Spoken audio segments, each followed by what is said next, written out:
Because that is a dryad. As much as I want to run, my legs aren't moving. What's wrong? All I want to do is talk a little. Even the slightest brush against my body seemed to be having an unexplainable effect. If I don't do something about this soon, I'm going to be dryad food. I didn't want to, but I'm going to break out an ability I've never used before. Oh, wow! I see. You like to play a little rough, don't you? Those are carnal urges, devouring each other like the rarest of stay dogs. He was a down bad virgin with no social life until his crazy ex decided to end his embarrassing life. He thought everything was over, but when he opened his eyes, he learned he had become a filthy goblin boy. Despite this unlucky reincarnation, he makes the most of it, rizzing up every monster girl he comes across.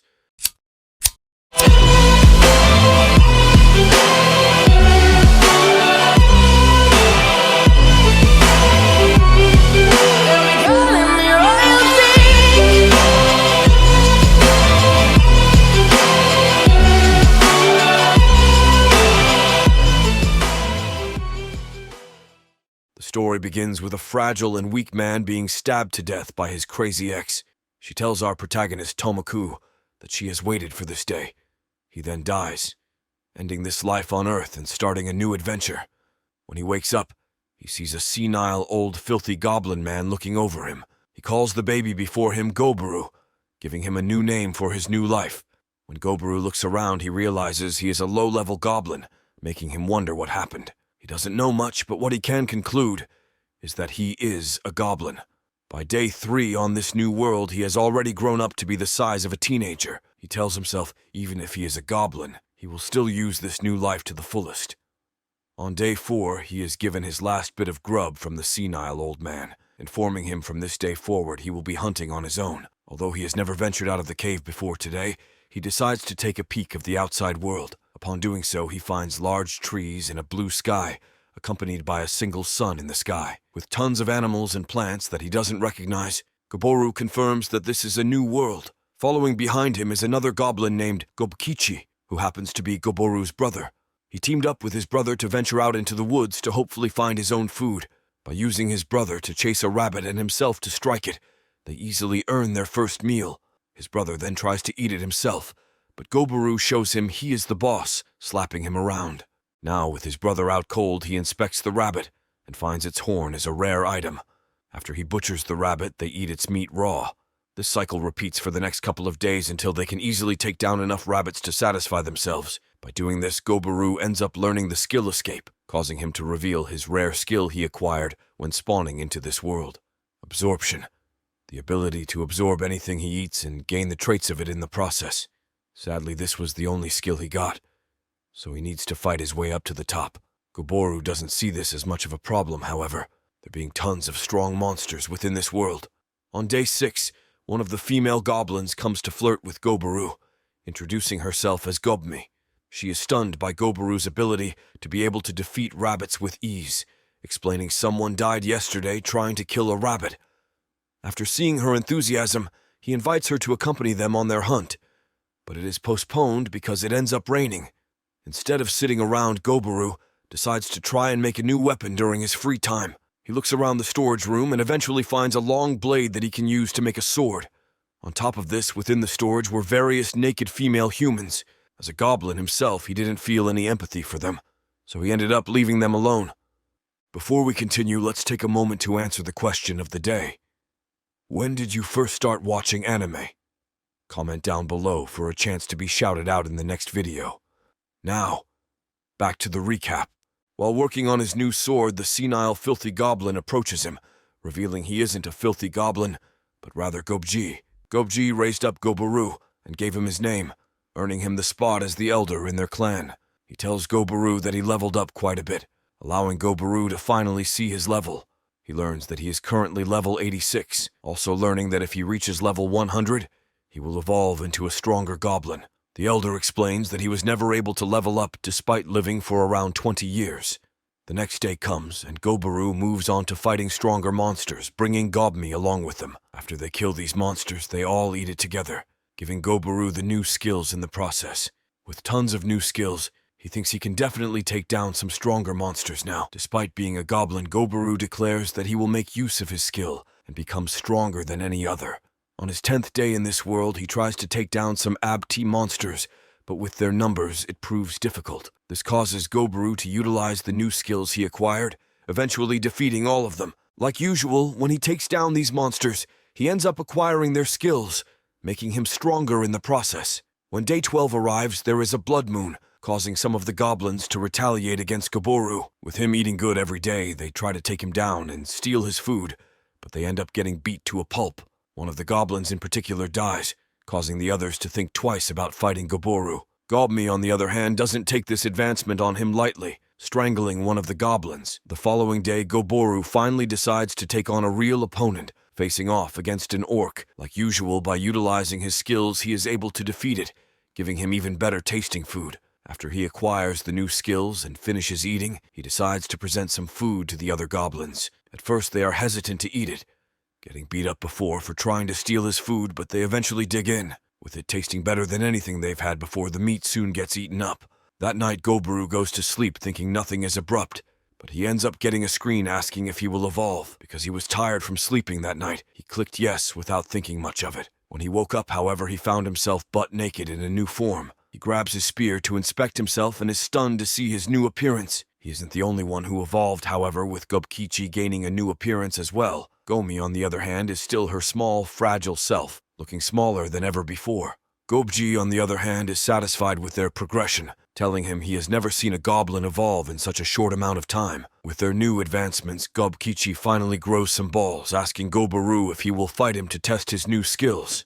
This leads to a heated brawl outside, with both sides exchanging blows. As expected, however, Goboru emerges victorious, showing he is still the boss. After they finish their brawl, Goboru calls for Gobmi, asking her to bring him his crossbow. That is because a large pack of wolves are headed straight towards them, ripping apart anything that stands in their way. Goboru tells himself that although they are strong, they are the perfect opponents to test his new strength out on. With Gobmi starting the battle by shooting a wolf, the other two charge into battle and make quick work of the wolves. Once they are all defeated, Goboru finds the leader and decides to take a bite of him. This gives him even more skills, thus improving his skill set even further. With all of these wolves, he presents them to his squad, informing them, although he is giving them food, they need to learn their own ways to hunt. When he wakes up the next day, he finds a terrible event has taken place. He finds all of the human girls dead in the storage room, revealing they died from consuming poison. A few days after this event, Goboru spends his days training the goblins during the day and hunting strong monsters in the night. As the goblins train, more goblins emerge, causing concern for Goboru. He readies his sword to fight, but Gobji stops him, informing him they are the Raiders, aka the generation of goblins before himself. With none of them being evolved goblins, he wonders how they are so weak. Although they are weak, they brought back human girls, revealing the way goblins reproduce is by kidnapping humans and giving them their genes. Upon seeing this, Goboru asks if he can take care of them, but this only angers the older goblin. He prepares to fight against Goboru, informing him it's his prey. Before they start their fight, two goblin girls emerge, causing Gobji to introduce them to Goboru. The one on the left is Hobsato, and the one on the right is Hobsei. They propose that Goboru should fight against the older goblin to see who has what it takes to take care of the humans. As expected, Goboru takes him down with ease, telling him he needs to learn his place. This stuns the other goblins, wondering how he is able to use spider silk in combat. The two female goblins take notice of his skills and accept him as the leader, which is followed by the others. With this, Goboru guides the human girls into a storage room and tells them he will make sure to treat them well. Although he plans on saving them, he still doesn't plan on sparing them entirely. He informs them that they only need to give him information on this world in order to earn their rights to leave. They explain more about this world, including the fact that their husbands, who were warriors, ended up dying to the goblins' hands. On day 28, when he has almost been in the world for a month, he neglects his training and instead flirts with the girls every day. Although he is a goblin, he still acts like a human, playing the good guy despite having kidnapped the girls. He reveals that each one of them has their own strengths, but none of them are really useful. Following this, he goes outside to train the goblins, hoping he can help them evolve into a form like himself. Some would object to his training methods, but he made sure they followed the rules regardless. When day 31 arrives, he finally gets back to training himself, brawling against Gobkichi with his new weapons. Although Gobkichi has improved, he still is no match for the likes of Goboru. Everything was going normal until one night, when Goboru learned of something suspicious. With the other goblins getting impatient from not using the humans to their liking, Goboru was forced to slay them all. He displayed his strength to them, showing even if he is asleep he plans on ruling the goblin pack. After he finishes killing the ill-intent goblins, he flirts with the girls, showing he can riz them up even as a goblin. To ensure that nobody else plans on disobeying his orders, he brings the goblins who objected to him into the open for everybody to see. Here he tortured them all, showing no mercy despite them technically being his parents. With this display of strength, he inflicted the thought of pain into his fellow goblins. The next day, to improve his skills, he decides to fight against a stronger opponent, that being a unicorn. Like usual, he is able to take it down, getting yet another power in the process. With one of these skills giving him the ability to strike 3 times in an instant, he becomes more powerful than ever before. That night, when going to sleep, his bed rocks a bit, revealing the red-haired girl wants to sleep with him. He ends up accepting her that night, doing as he pleases with her body. When he woke up, instead of just the red-haired beauty by his side, he also had Gobmi with him. After receiving his DNA, the red-haired girl ends up evolving into an advanced goblin herself. Because of this, he decided it's time he left the goblin squad alone for a bit to acquire even stronger skills. By using his magical prowess, he is able to take down the unicorn, which was previously tough, with ease. During his journey, he ended up spotting a trail of blood, causing him to follow it. This makes him remember what Gobji told him as a child, informing him of a strong monster in the northern woods. Despite being told to never try and fight it, he ventured into its territory regardless, attracting the large red bear. With it standing tall and mighty, he is unsure if he is strong enough to defeat it at first, but knows if he does take it down, he will become stronger than ever.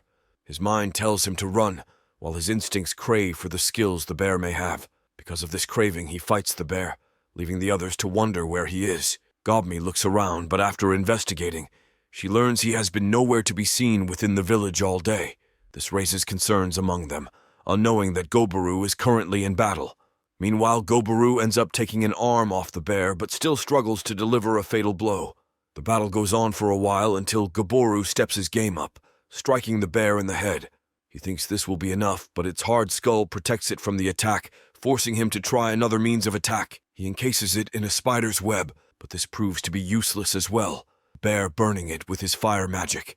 After it uses this attack, Goboru is forced on the retreat to heal his wounds, making him wonder what he can do. Ultimately, he decides upon using one of his strongest skills, countering the fire magic with his own water magic. He lands a good hit on the bear and thinks it's the end, but the bear tanks the hit. Although he got knocked back, he ended up lodging the sword within the bear's mouth, making him think he has a chance with its fire magic eliminated. Somehow he spawns in a large axe, which he uses to strike the bear from all directions. With his hunger for its skills driving him into madness, he fights without a care for his own well-being. The following day, he wakes up, missing an arm. But in return, he wins the battle. On the brink of death, Goboru digs into the bear's flesh, acquiring skills stronger than he ever before. Because of his feat, he ends up evolving into an even higher species as well, a high ogre. When Goboru gets back to the village after worrying them all night, he looks nothing like he previously did. With red stripes and 2 horns, he almost looks like a demon king. Human girl's reaction was as expected, thinking he is some new kind of monster coming to attack them.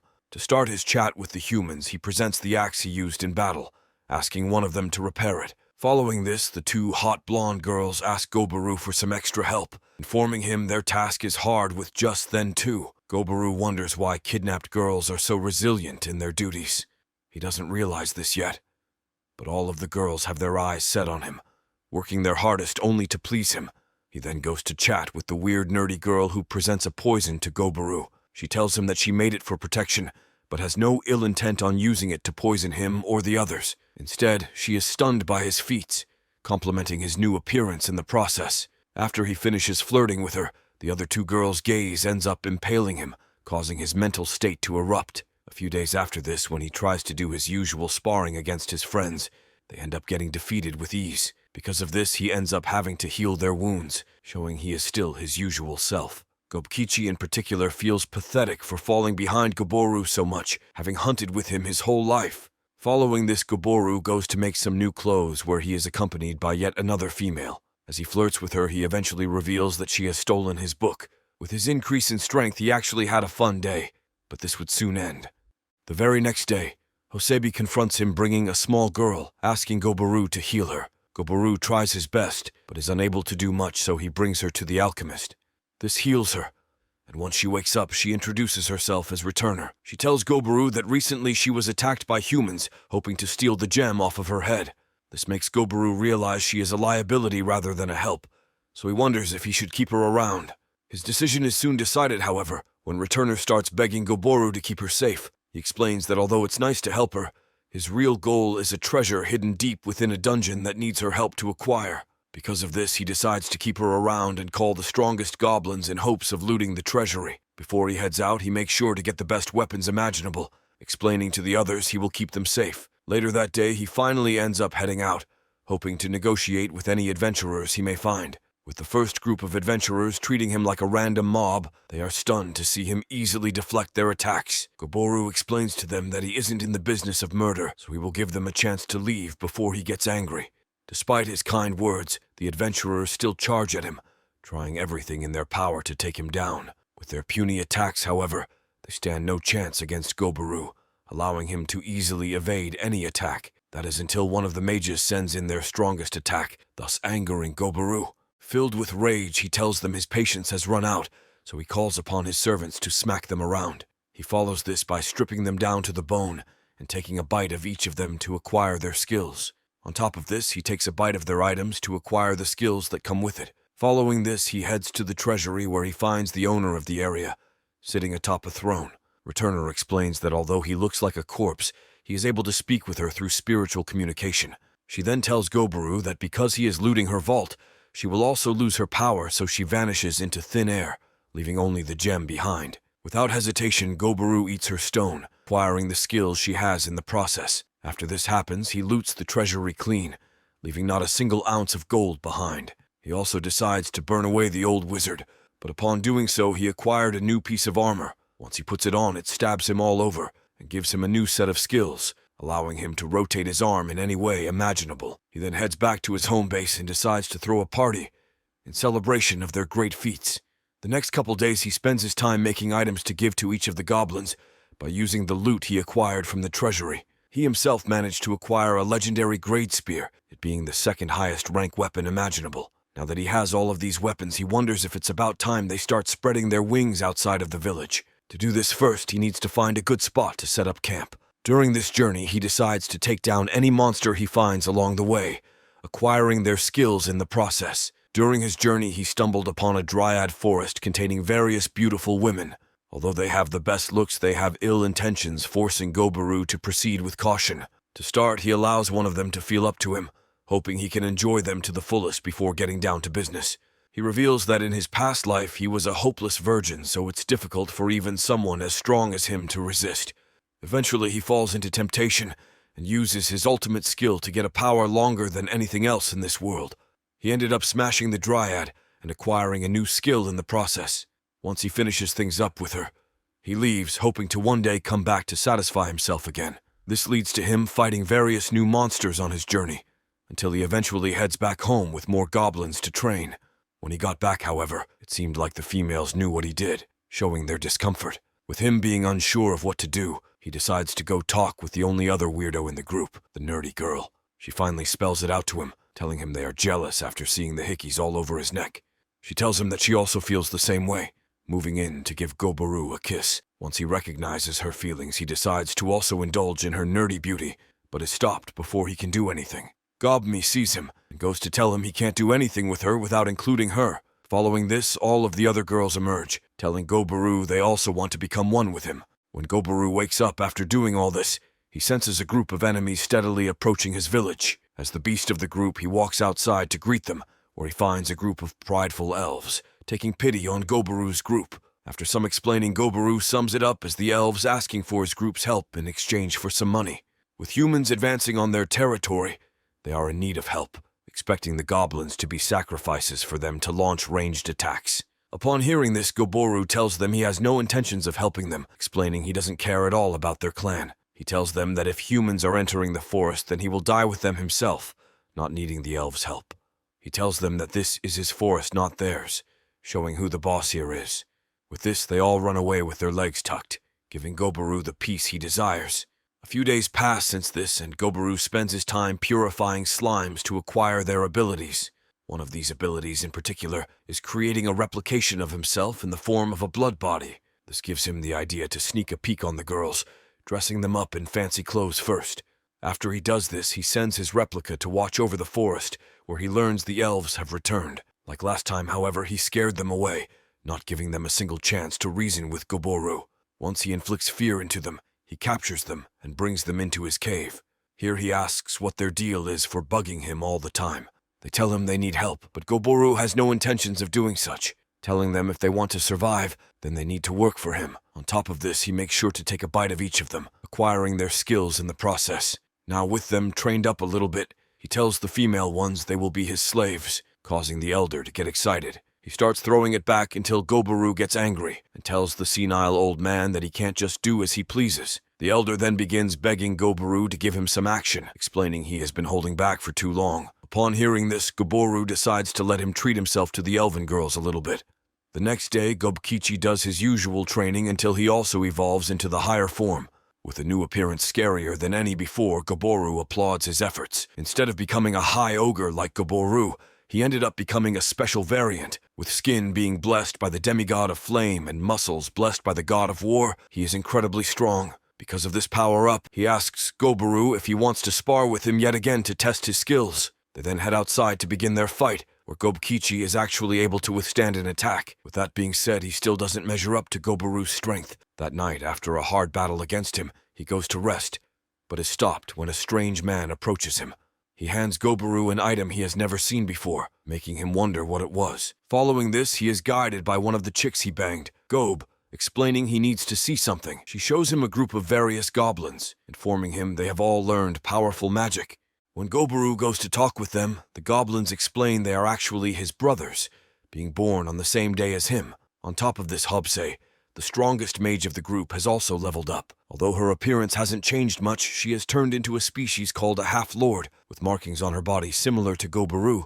He wonders just how strong she is. Because of his curiosity, he asks to see her power, so she takes him outside to display it. With fire magic powerful enough to shake a kingdom, she tells him she is 10 times stronger than she was before.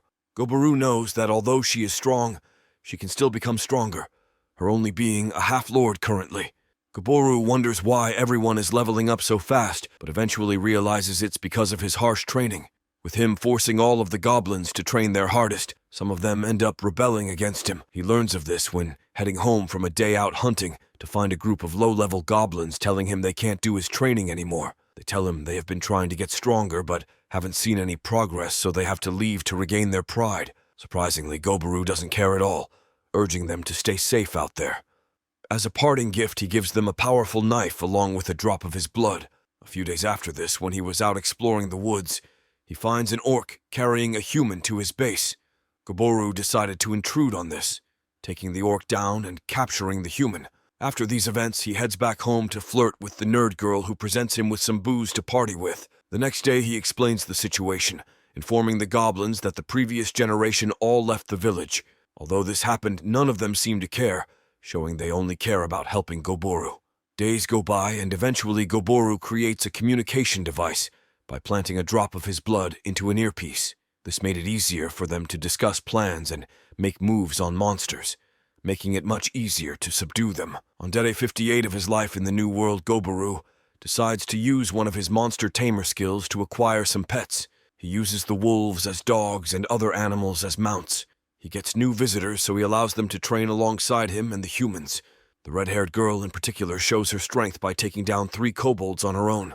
Once she finishes fighting these kobolds, he flirts with her until she reveals something important happened. She informs him she got a new job class, so she would like to try it out. With her evolving into something called Noir Soldat, she has a similar ability to Goboru, where she gets stronger as she eats monsters. A few days go by after this, and when Goboru wakes up, he finds a bunch of kobolds being chased by a group of undead. With him never fighting these monsters before, he is unsure how to deal with them, starting off with physical attacks. This doesn't work, so he thinks of where they are coming from. ultimately learning there is another monster summoning them in. With this knowledge, he heads to the back of the pack and takes on the strongest of the skeletons. Although it was the strongest, it is still no match for Goboru, giving him new skills in the process. Because he saved the kobolds yet again, they decide to pledge allegiance to Goboru, becoming his slaves in the process. On his 61st day in this new world, he decided to take Gobkichi hunting alongside him with him, acquiring this new form. Upon their investigation, he finds a group of humans attempting to capture the elven princess. Instead of helping them, he decides to watch idly at first to see whether the princess is fine. After he sees she is indeed a dime, he reconsiders helping them once he sees the elves get defeated before him. He decides to make quick work of the bandits, saving the elven princess in the process. With some of them dying, he prays over them, hoping they won't be mad at him in the afterlife. Although it sucks they died, he isn't too sad, having eaten a piece of the elves and bandits to acquire their skills. Once he brings the princess back to his cave, he wakes her up. She thinks that he is an enemy as well, so she starts tweaking. But she soon calms down when Goboru presents her with some tea. With this calming her down, she starts asking questions to Goboru, annoying him in the process. He smacks her away and reminds her that he has nothing to do with her, demanding she calm down. He then tells her there is a traitor among her clan, making it easy for the elves to be killed. This brings her to tears, thinking her life will change forever. Later that night, the elder goes to meet with Goboru, throwing it back yet again while asking if he can hit it. Goboru denies his request, telling him to go fool around with one of the captured elf girls instead. He then spends the next day flirting with the princess, asking her why she has wings popping out of her back. She explains that she is a high elf, thus giving her the wings, informing him it's a unique trait among high elves. After hearing everything she has to say, he follows her to her village in hopes of finding more baddies, but is sadly guided to meet with the ugly king. With a messed up face, he looks at Goboru, making him cringe a bit. Regardless, he gets down to business, telling the king he expects a reward for saving his daughter. He expects something trash, but to his surprise, they actually give him something decent. He takes this magic item and tells him he will give him a reward for passing his test. He informs him that he knows the humans' movements by deploying his blood bodies throughout the forest. Because of his exchange of information, the king presents him with some more goods, including a few barrels of liquor. He takes this back and gets absolutely wasted that night, hoping to make some babies in the process. When he wakes up, he expects to find Gobmi's usual self by him, but to his surprise, she has leveled up, now becoming more mature. She is the hottest goblin in the village, drawing all of the men's attention. Goboru, on the other hand, wonders why she looks so similar to someone she remembers. Gobe, on the other hand, ended up evolving into a more bulky figure, giving her an increase in strength. Hobesato, another one of the girls he slept with, ended up evolving into a half-blood lord, becoming hotter in the process. This makes Goboru wonder why all of the girls are getting tattoos similar to his own. Gobji, on the other hand, looks at his granddaughters with lustful eyes, wondering when he will get a piece of them. The following day, Goboru decides to start his tactical operation in solving things with the elves. He decides to dress them up to his liking, with hopes of also giving them the tattoo that the other girls have. The male elves, on the other hand, were forced to train their hardest and assist him in any tasks he may have. To help with their training, Goboru decided to spawn in undead after acquiring the skill to do so from the previous undead. A few days go by, and on day 65, he is able to spawn in various undeads with various different classes. Although they are strong, they are still unable to withstand the outside heat. The rest of the villagers, on the other hand, are improving at a steady rate. He then brings some of his trusted companions to build a new base, while sending the others to go hunt.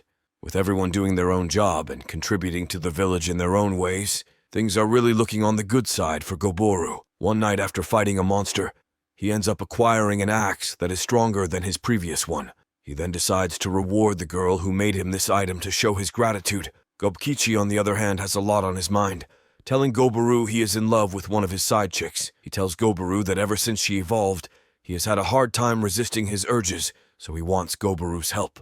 As the Rizzler, Goboru makes sure to guide him into doing the deed, urging him to make a move tonight. Then later that night, Gobkichi goes to confess to her, asking her to become his woman. His feelings end up reaching her, and the two make love that night. The next morning, Gobkichi is fired up more than ever, showing his strength to Goboru. Goboru reveals that he ended up pulling a few strings during that day to make them more likely to get together. As days went on, Goboru continued to defeat monsters and acquire skills until one day when he acquired an armor skill, with it being durable enough to resist almost any attack he questions, whether he needs it or not, already being strong as is. He then tries out some more skills, including one that allows him to fly around. With him using so many skills, he gets exhausted that night, so he eats good. On day 69, it starts raining, making him do what he previously did during the rain: make a new weapon.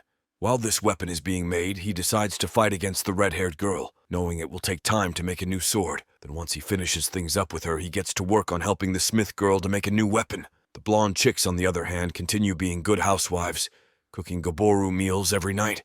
He also didn't forget about the nerd girl, so he pays her a visit, getting some brain in the process. While doing so, the other girls catch him, so he ends up having a full night. The next day, instead of his usual average awakening, the elves approach him, asking to see their brethren. Goboru shows them the elves and reveals they have evolved into dark elves by receiving his tattoo. The elven leader then gets to the main point as to why they came here, informing Goboru that there are still enemies in the forest they are unable to deal with. He asks Goboru to help him, so he agrees, handing the elf a communication device in the process. Little do the elves know he already knows of their plans along with the humans' plans. Because of this, he decides to call everyone up, telling them it's time for war.